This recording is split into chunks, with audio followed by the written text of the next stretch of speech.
اون روز یه آقای جلوی سوپریست قلاده سگشو بس رفت داخل خرید کنه. یه بچه 7-8 ساله انقدر با لگد به این سگ زد. منم که عمرن این چیزا رو ببینم ساکت بمونم. بلایی به سرش آوردم. بچه مثل ابر بهار گریه میکرد میدوید. دمم گم خوبش کردم.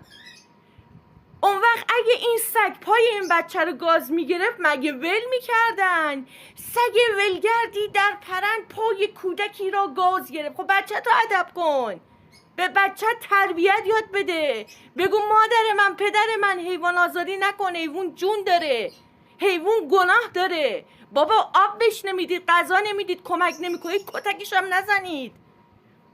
بعد پدر ما رو در آوردید ما تمدن داریم، ما تمدن داریم. کدوم تمدن؟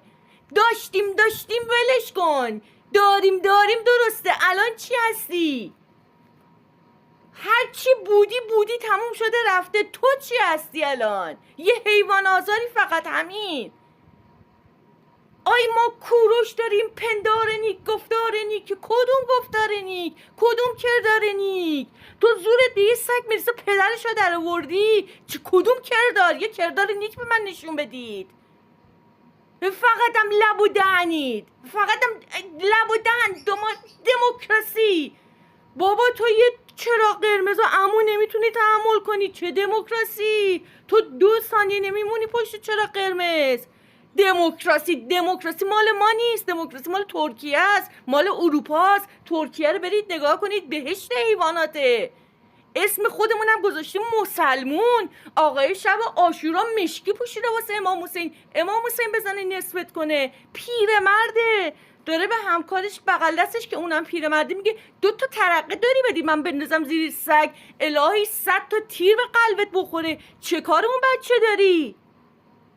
اون طفلی با تو چه کار داری بخوای ترقه زیرش بندازی؟ چرا انقدر وحشی شدید؟ چرا انقدر بد شدید؟ به قرآن دم دولت و حکومت گرم ما رو گردن گرفته. هیچ دولتی هیچ دنیایی ما رو گردن نمیگیره. انقدر ما بدیم. والا خدا خیلی بهمون رحم کرده. حال روزمون اینه. ما با بدتر از اینا سرمون میومد که میاد. اگه نیومد توف کنید تو صورت من. دلار میره بالا، مواد غذایی میره بالا، هر چی میره بالا. هیچ ربطی به دولت و حکومت نداره، ربط به ذات پلید خودمون داره.